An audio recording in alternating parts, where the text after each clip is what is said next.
situação histórica da epilepsia e eu vou vos dizer que inicialmente a epilepsia foi inicialmente descrita pelo pai da medicina quando ela lançou as bases da medicina científica. Não é à toa que Hipócrates foi considerado o pai da medicina moderna, porque inicialmente, antes, na medicina pré-hipocrática, todo conhecimento médico baseava-se na mitologia. O que isso quer dizer?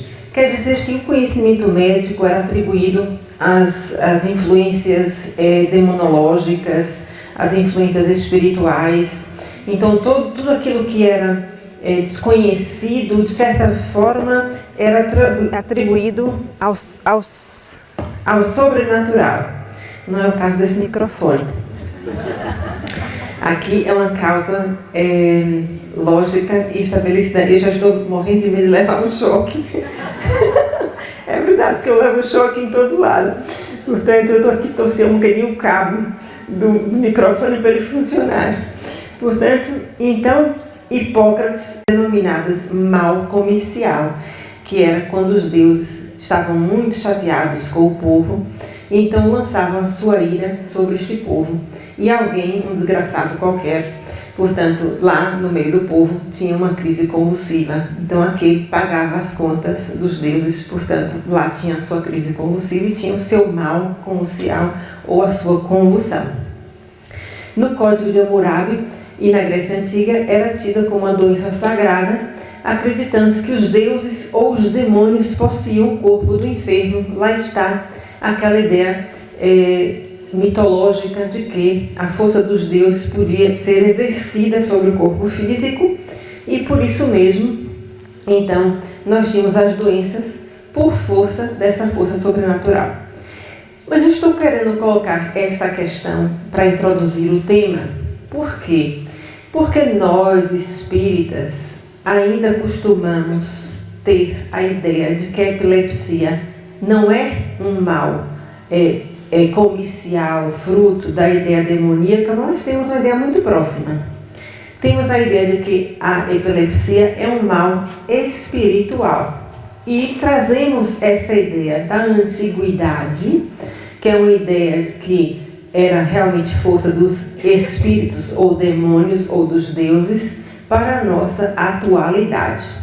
Então, eu volto aqui a referir aquilo que já foi dito hoje algumas vezes, para chamar-nos a atenção de que tudo aquilo que a gente desconhece por ignorância ou falta de conhecimento, não vamos atribuir a uma causa muito embora possa também padecer de uma influência espiritual.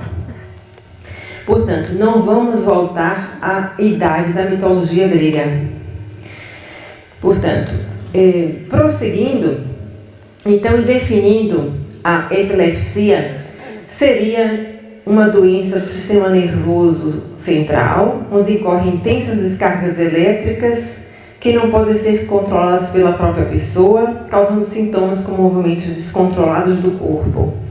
E a epilepsia refratária seria quando, justamente, essa epilepsia não se torna tratável, ocorre em 30% dos indivíduos com epilepsia, e quando existe a conjugação de mais de um tipo de tratamento neste indivíduo, sem resolução dos sintomas.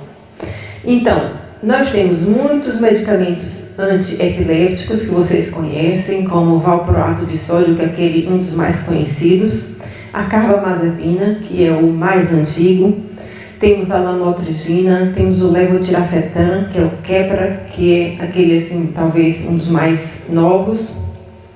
Temos, e muitas vezes, mesmo com a associação desses antiepiléticos, a pessoa não resolve a sua sintomatologia. É uma doença de difícil diagnóstico, porque, mesmo fazendo recurso a vários tipos de exames, muitas vezes a gente não consegue dar o diagnóstico. Por quê?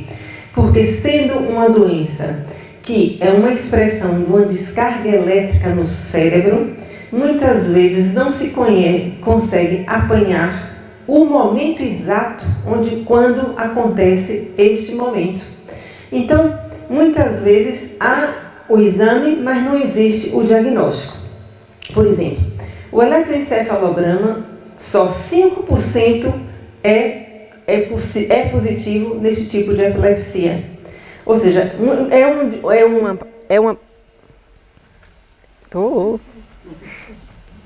Deu uma crise convulsiva. Estou?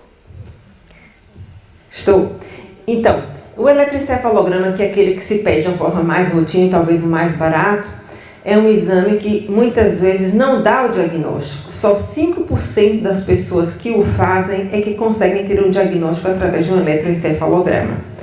Então, realmente é difícil de diagnóstico.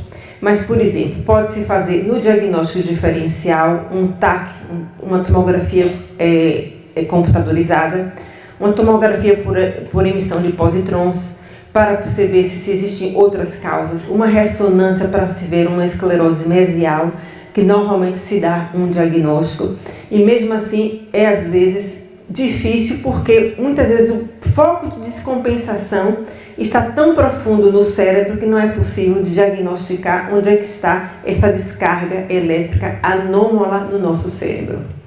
Mas realmente é muitas vezes negativo ou existem exames que de fato não conseguem diagnosticar a epilepsia. Mas qualquer um de nós pode ter uma crise epiléptica durante as nossas vidas e não termos realmente o diagnóstico de epilepsia. Então, não é ter uma crise que temos o diagnóstico. Por exemplo, como foi dito aqui hoje, uma criança com febre alta pode ser passível de ter uma crise epiléptica. Por quê? Porque tem um evento desencadeante que pode realmente causar uma crise, que é um fator externo que é precipitante. Ou, por exemplo, se nós inalarmos monóxido de carbono, que é um elemento tóxico, podemos ter uma crise epiléptica. Se, por exemplo, ingerirmos uma quantidade tóxica de algum elemento, podemos ter uma crise epiléptica. Se tivermos uma infecção do sistema nervoso central, podemos ter uma crise epiléptica. Se tivermos um tumor no nosso cérebro, podemos ter uma crise epiléptica. Não quer dizer que sejamos epilépticos. Então, em resumo, nós temos o epiléptico, é aquele indivíduo que tem descargas anômalas no seu cérebro ou uma excitabilidade cerebral anômala. E a epilepsia refratária, quando nós não conseguimos tratar convenientemente aquele indivíduo. Na maior parte dos indivíduos, mesmo aqueles indivíduos que são tratáveis convenientemente, podem ter em algum momento alguma crise epilética. E para os neurologistas, que são os médicos que acompanham esses indivíduos na sua clínica, não são os psiquiatras, são os neurologistas, ter uma crise de vez em quando, a gente sabe que é até benéfico para o epilético. Por quê? Porque, de fato, descarregam qualquer coisa no sistema nervoso central que os tornam mais equilibrados. Muito bem. Então, nós poderíamos dizer, de uma forma geral, que a Liga Americana de Epilepsia nos diz que é uma predisposição persistente para a ocorrência de crises epiléticas secundárias à atividade anormal do cérebro. E o que é que causa essa atividade anormal no cérebro? Ou essa descarga excessiva e síncrona de algum grupo de neurônios no nosso cérebro? E aí nós vamos voltar para a nossa conceptualização do nosso corpo perispiritual. Na nossa visão espírita, tudo que existe no nosso corpo físico é porque antes existiu no nosso corpo perispiritual. Então, a epilepsia, enquanto doença crônica, ela está plasmada no nosso corpo perispiritual. Então, efetivamente, não estou a falar das crises epilépticas isoladas. Estou a falar enquanto epilepsia. Seria uma doença dita kármica. Então, quem tem uma epilepsia é porque efetivamente existe uma descompensação energético-espiritual no seu corpo perispiritual. Então, quando nós dizemos assim, então por que existe uma epilepsia refratária? Porque existe uma necessidade de compensação no seu corpo perispiritual. A primeira questão que nos vem à mente, então por que falham os tratamentos? Não são porque os tratamentos deixam de ser falíveis, é porque o perispírito precisa ser compensado. São porque existem sempre obsessores que não nos deixam tratar? Não. A primeira questão que sempre nos vem ao consultório nessa pergunta de sempre é: eu estou obsediado? Por que as pessoas não pensam, será que eu sou meu obsessor? Será que eu preciso me tratar? Será que eu preciso fazer uma reformulação íntima do meu ser? Será que eu preciso mudar a minha sintonia espiritual? O que eu preciso melhorar em mim? O que eu vim fazer na minha vida? O que eu preciso? Qual é o meu projeto reencarnatório? Por que eu vim com a minha doença? O que a minha doença precisa me ensinar? Para onde o meu caminho aponta? Para o meu melhoramento interior, para a minha reforma íntima. Então, a minha descompensação perispiritual advém da onde? Do meu ser espiritual. E é este caminho para onde aponta o meu melhoramento interior. As crises podem ser focais, que é originada no hemisfério cerebral, e aí nós poderíamos enumerar N causas perispirituais reencarnatórias. É aquela pessoa, por exemplo, vou dar aqui exemplos. Por exemplo, vamos supor que um indivíduo morreu na câmara de gás, ficou intoxicado numa vida passada, por exemplo. Pode reencarnar, quer com doença respiratória, mas também pode reencarnar com crises convulsivas, porque intoxicação foi no seu perispírito também. E intoxicação, vamos nos enxergar sempre como ser espiritual. Imagine se todos nós morrêssemos ou desencarnássemos aqui intoxicados por uma fuga de monóxido de carbono aqui e agora. Nosso ser perispiritual ficaria intoxicado, íamos todos aqui para uma urgência espiritual no plano espiritual. E alguns de nós teríamos crises convulsivas, outros ficariamos a dormir intoxicados por monóxido de carbono.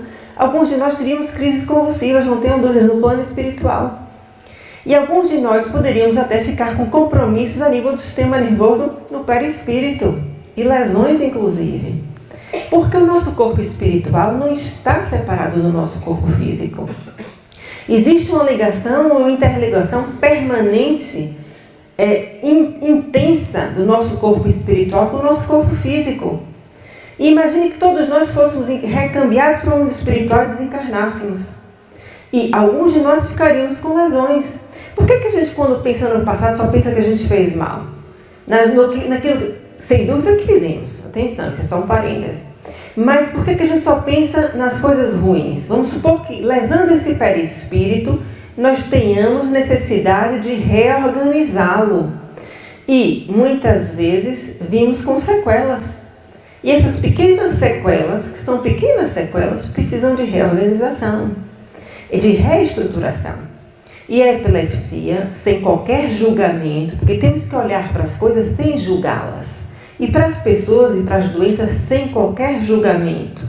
Quando a gente olha para uma pessoa para epilepsia, com epilepsia, ou com cancro, ou com a demência, não temos que olhar para pessoas com julgamentos. E não dizer assim, aquela pessoa foi mal no passado. Nós não temos que fazer isto. O que aquela pessoa fez no passado para vir com essa doença? Nós não podemos fazer isto. Porque não sabemos do nosso passado, nem temos capacidade, nem qualquer moral para julgar ninguém. Nós só temos que pensar assim. A epilepsia, como qualquer outra doença, é um processo de reajustamento. E cada um tem o seu. Não há santo que não tenha passado. E cada um aqui nessa sala tem o seu. Cada um tem o seu processo de reajustamento. E se não tem, vai ter. E se essa pessoa tem epilepsia hoje, ainda bem que o tem para reajustar já. Porque está a reajustar já, porque estamos neste momento em processos de reajuste. Então, a pessoa que tem, por exemplo, dei o exemplo de uma câmara de gás, mas poderia ter sido, por exemplo, ter sido baleado na cabeça, não é? Então, poderia ter uma crise focal simples, que é uma crise num hemisfério cerebral. Ou poderia ter uma crise generalizada, que é uma crise em ambos os hemisférios cerebrais, com perda de conhecimento, que é uma crise focal simples, ou sem perda de conhecimento. Ao contrário, simples, sem perda de conhecimento, ou complexa, com perda de conhecimento. Aquelas crises generalizadas, tônicas, clônicas, que são as crises clássicas dos epilépticos, são crises generalizadas, complexas. Portanto, então, vamos dizer aqui os sintomas mais comuns: perda de consciência, contrações dos músculos, mordedura de língua, incontinência urinária, confusão mental e convulsão. Isso é que caracteriza classicamente o quadro de epilepsia. Mas existem tipos de epilepsia, a depender do tipo e do local da crise, onde há descompensação, que podem gerar outro tipo de sintoma, como, por exemplo, a percepção de cheiros, como, por exemplo, a sensação de ausência. E eu vou colocar aqui, por exemplo, alguns mitos, que são mitos muito frequentes. Por exemplo,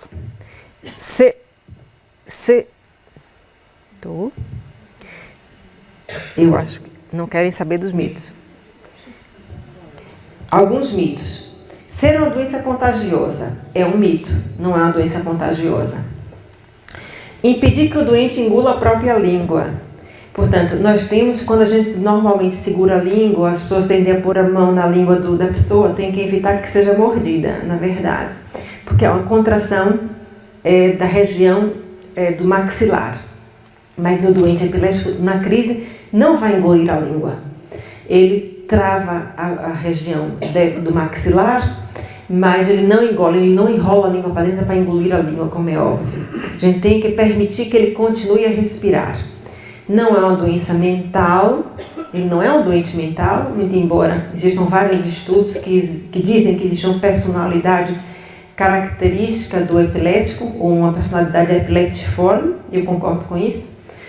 É outro mito que não tem cura, porque existem muitos tipos de epilepsia que têm cura, inclusivamente por cirurgia. A cirurgia é proposta exatamente algumas vezes para epilepsias refratárias.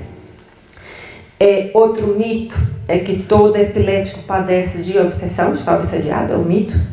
E o epiléptico prescinde de terapêutica médica. Este é o maior mito que eu já ouvi. Portanto, efetivamente, o epiléptico precisa de fazer medicação sobre o risco, efetivamente, de ter piora do seu quadro e evoluir, inclusivamente, para processos demenciais.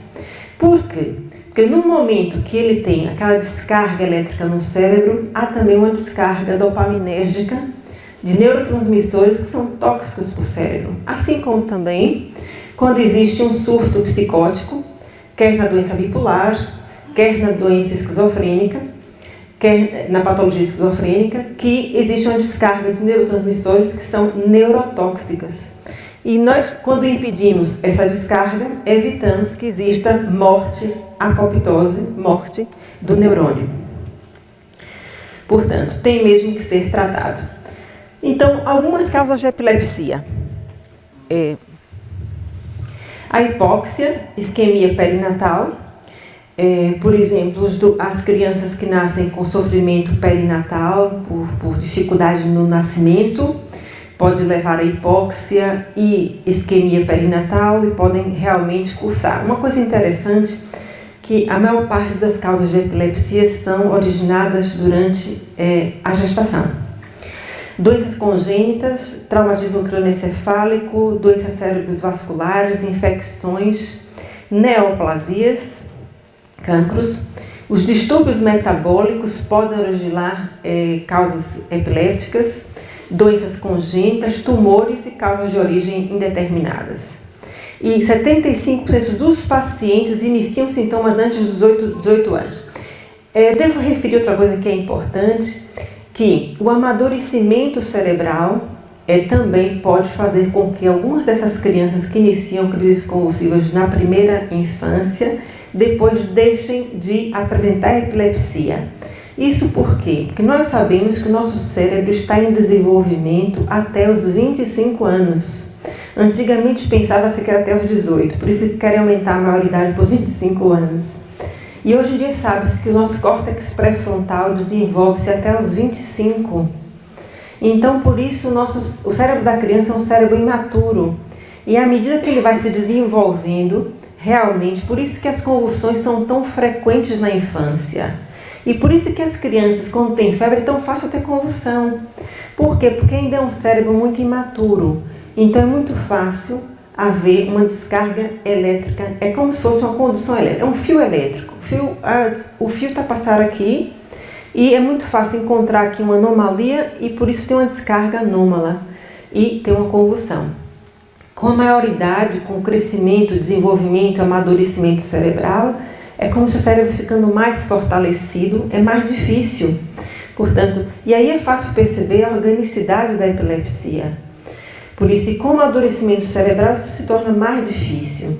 Isso não quer dizer que a influência espiritual também não possa fazer também um fator de estresse para o cérebro, porque a gente sabe que também pode ser uma energia nociva para o cérebro.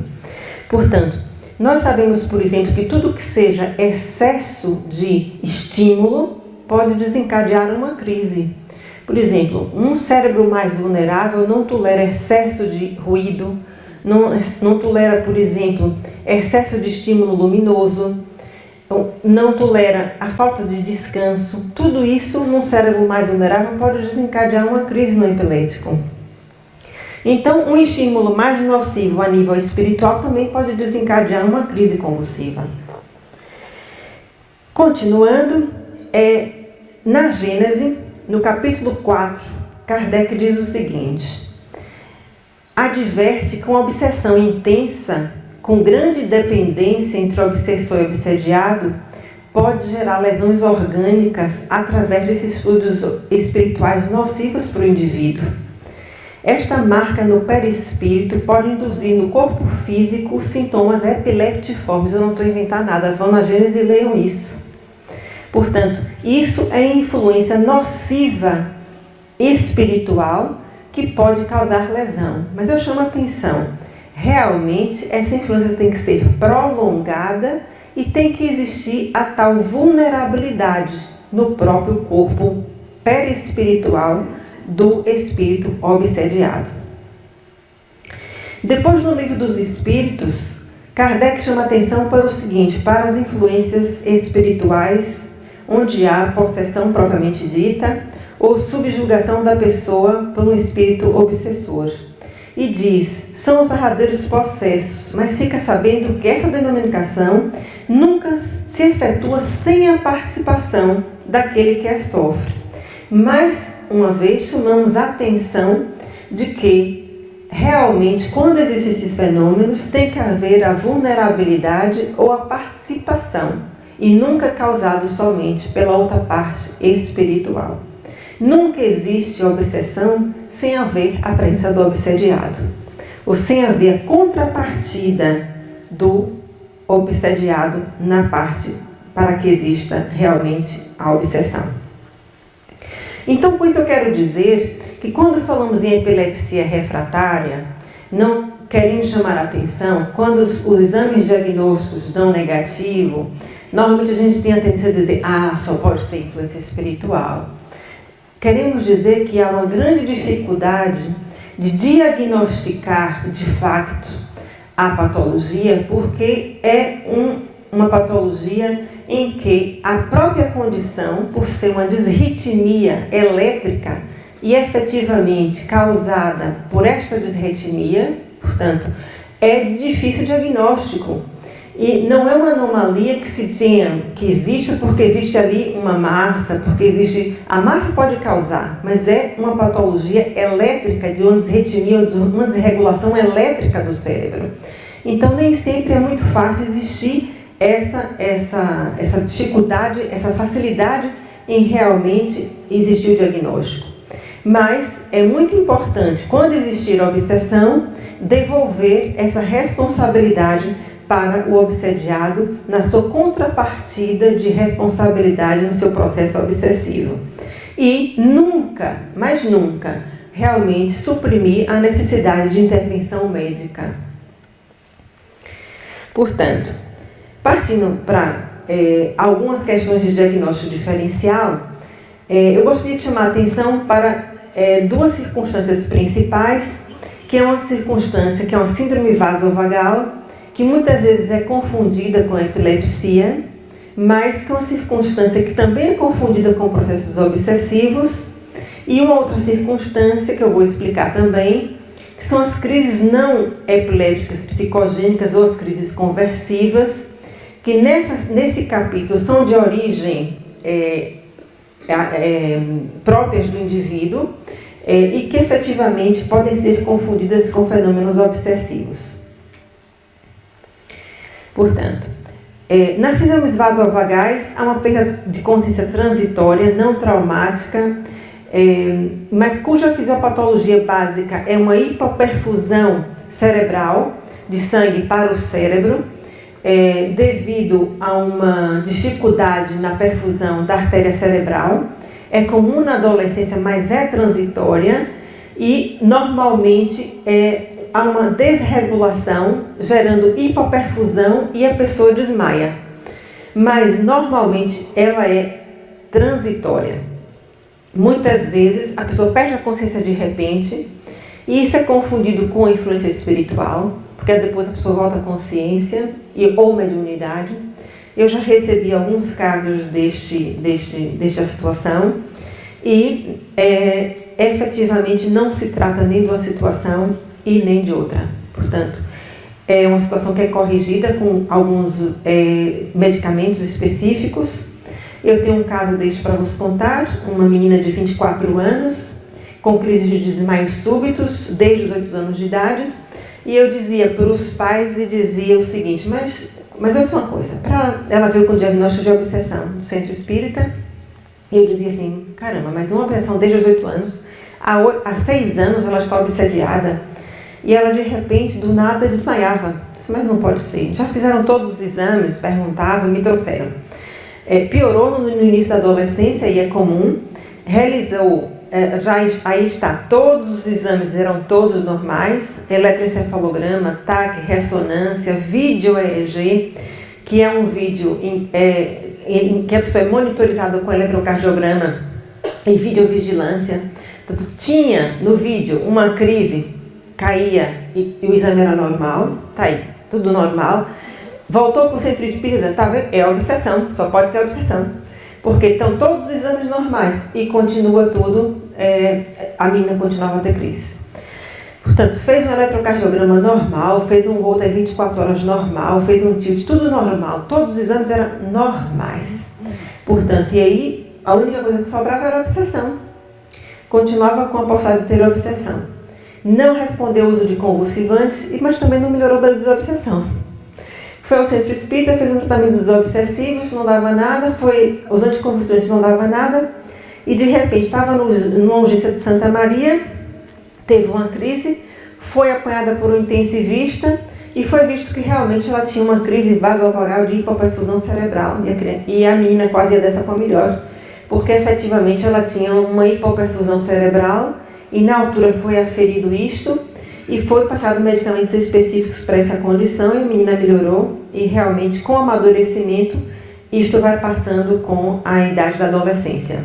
E é uma síndrome, ela fazia aminofilina, mildarona, fez medicamentos para hipotensão, e efetivamente ela melhorou das crises súbitas de hipotensão. Mas tá aí, todos os exames eram também normais, e não eram crises convulsivas, nem eram obsessão. Depois, há uma condição que são as crises não epilépticas psicogênicas e são descritas como as PNES ou CNS, e cerca de 4% de todos os pacientes supostamente epilépticos e até 20% dos indivíduos encaminhados a centros de estudos de epilepsia não entram nos diagnósticos de epilepsia, mas de outras afecções. E mesmo em pacientes reconhecidamente epilépticos, parecem existir esses tipos de crise em torno de 10% a 30%.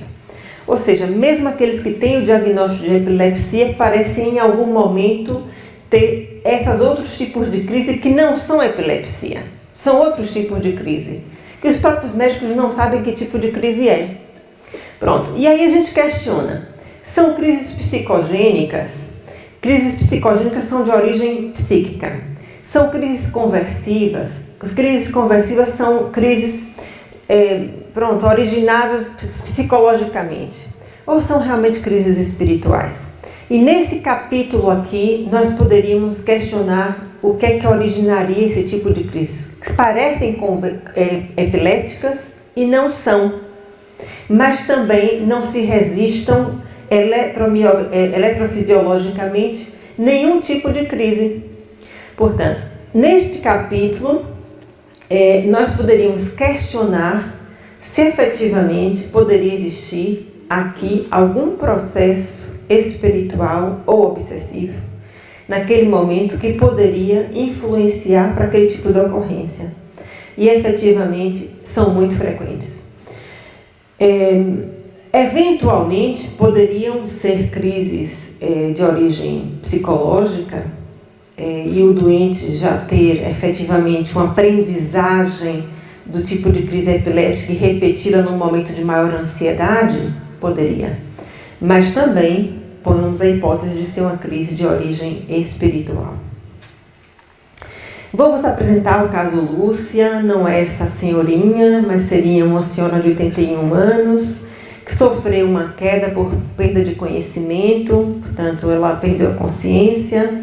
Após uma queda iniciou o quadro de alucinações auditivas e intermitentes e dizia assim, ela veio me perguntar no consultório se estava obsediada. E ela dizia, doutor, eu ouço músicas inteiras dentro da minha cabeça. Acha que eu estou obsediada? Ela tinha antecedentes de hipertensão, tinha colesterol alto e era diabética. Fez um TAC e no TAC tinha sinais de atrofia cerebral e subcortical difusa. Portanto, ela dizia, eu ouço o hino nacional, ouço Ave Maria, ouço Lá Vem, o Passará, Passará, o hino do Benfica, devia ser benfiquista. Portanto, ó que linda faleira, o parabéns a você, o Noite de Paz e Noite de Luz. Só via coisas boas, graças a Deus. Mas, obviamente que olhando para aquilo, isso não é obsessão, nada. Porque se fosse obsessão, eu ouvia diálogos, ouvia vozes que se calhar ouvia qualquer coisa que lhe dissesse alguma coisa. Ela só ouvia coisas que estavam no seu arquivo de memórias.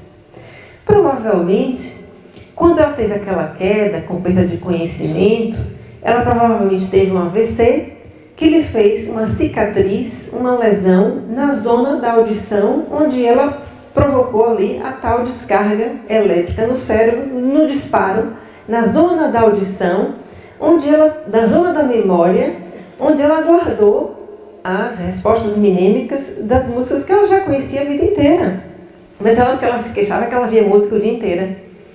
Portanto, então, ela teve antecedentes de AVC e a hipótese diagnóstica dela era realmente epilepsia. O tratamento dela, e isso é descrito a nível da literatura, pessoas que têm AVC e depois cursam com epilepsia focal e têm alucinações auditivas.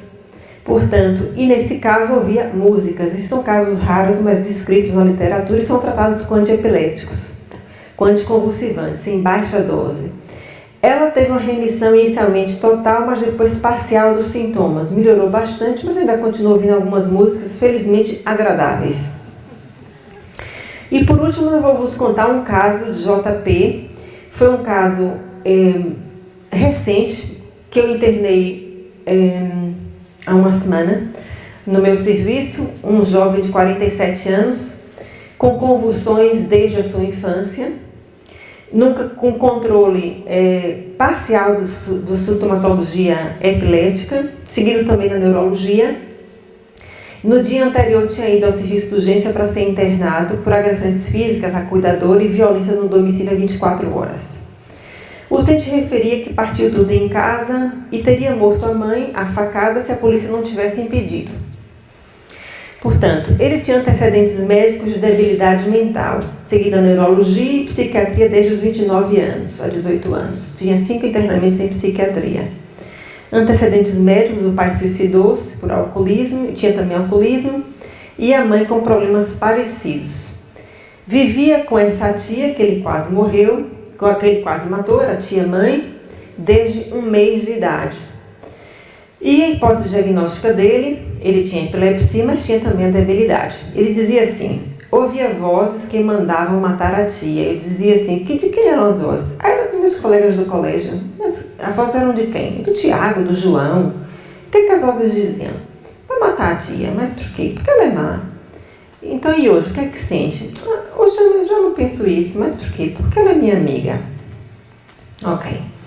Então, ele foi internado para proteção do cuidador, para compensação do quadro clínico. E, de fato, o diagnóstico dele é de uma debilidade mental com marcada impulsividade e vulnerabilidade espiritual. Mas eu estou convencida que o JP tem um quadro de epilepsia e tem uma debilidade mental e que nesses momentos de maior impulsividade pode ser ajudado espiritualmente pelas suas companhias espirituais. E quanto maior a nossa vulnerabilidade mental, a nossa fragilidade mental, maior assistência espiritual, de acordo com as nossas sintonias, nós estaremos, boas ou más. Mas ele tinha um quadro de epilepsia refratária aos medicamentos, porque ele ainda tinha crises convulsivas e tinha uma debilidade que o impedia de ter o juízo crítico. Mas eu também estou convencida que as vozes que ele ouvia não tinham nenhuma convicção. Ele dizia que era dos colegas do colégio, dos amigos de 47 anos, de 45, de 40 anos, e que ele atribuía àqueles amigos, que no outro dia já não eram, portanto, e que eram dele próprio, ou do íntimo dele, não é? Mas que eram acentuadas provavelmente por alguma influência espiritual. Portanto, e passando adiante, vos trago por final o caso de Marcelo, que é um caso muito interessante, e é o último caso que eu tenho para vos apresentar. É um caso descrito por André Luiz no livro No Mundo Maior, que é um quadro de uma epilepsia num rapaz que se dedicou ao espiritismo, mas que desde jovem apresentava convulsões. Esse quadro é muito interessante porque não havia nenhuma influência obsessiva. Na atual existência ele era espírita, fazia evangelho no lar, mas tinha um tipo de convulsão muito frequente, que era uma convulsão noturna. Porque quando a gente dorme, muitas vezes baixa o limiar convulsivo, e ele tinha essas convulsões durante a noite. E ele tinha essas convulsões por quê? Porque no momento quando dormia, muitas vezes ele encontrava com os algozes do passado. E só a possibilidade de encontrar com esses algozes e ele rememorar todo o pesadelo que ele viveu no período intervidas, porque no passado ele cometeu muito excesso por abuso do poder, ele tinha medo da tortura que ele viveu no período intervidas. Então, ele tinha tanto pânico que, ao voltar para o corpo físico, convulsionava. Então, ele tinha convulsões e, apesar da ajuda espiritual que ele tinha, quando voltava dos amigos espirituais que até o estavam a assistir, ele tinha essas convulsões quando ele retornava e muitas vezes estava em trabalho espiritual por desprendimento do corpo físico, mas quando percepcionava às vezes e por medo às vezes de encontrar com esses algozes no plano espiritual por desprendimento noturno, ele voltava às pressas e a correr para o corpo físico. Então, muitas vezes isso também pode nos acontecer. Não havia qualquer processo obsessivo, mas por culpa e remorso, ele vinculava-se às entidades do passado, desencadeando um processo de epilepsia refratária. Isso para nos recordar que a nossa mente é poderosíssima no sentido de trazer as nossas emoções e de nos fixar a estados doentios da alma. Portanto, muitas vezes, nós nos fixamos a determinadas circunstâncias e situações por conta das nossas emoções. Então, para quase finalizar, eu diria que algumas causas são tratáveis e são causas orgânicas e outras tantas são condições de reajustes espiritual. E nós não podemos recordar que estamos na era moderna das bases neurobiológicas Então, nós não podemos remeter tudo para a mitologia do espírito, achando que tudo tem origem espiritual. Então, temos que tratar as causas reversíveis, mas, sobretudo, temos que nos dedicar à nossa reforma íntima. Não podemos esquecer que a fluidoterapia, o passe, a água fluidificada, elas nos podem ajudar para o equilíbrio do nosso perispírito. Não podemos esquecer que a desobsessão, quando ela exista, pode ser um processo de psicoeducação para o espírito, mas o maior processo é um processo de psicoeducação para nós e para as nossas famílias, porque todos os processos de doença são processos de educação para o próprio e para a família que nos recebe. Porque quando nós temos um processo de doença grave numa família, é um processo de reajuste não só para o próprio, mas para toda a família que sofre juntamente com o indivíduo. Portanto, eu terminaria já quase com esta frase que diz o seguinte: longe vai o tempo em que a razão admitia que o paraíso ou o purgatório como simples regiões externas. Céu e inferno, em essência, são estados conscienciais. E se alguém agiu contra a lei, vê-se-á dentro de si próprio, em processo retificador. Não como uma punição, porque não admitimos no Espiritismo um Deus que castiga, admitimos um Deus de amor, mas como um processo de crescimento, porque o caminho para o qual todos nós caminhamos e estamos fadados é a nossa própria evolução. É esse caminho que nós procuramos, buscamos, almejamos, é sermos melhores. Muito obrigado pela vossa atenção.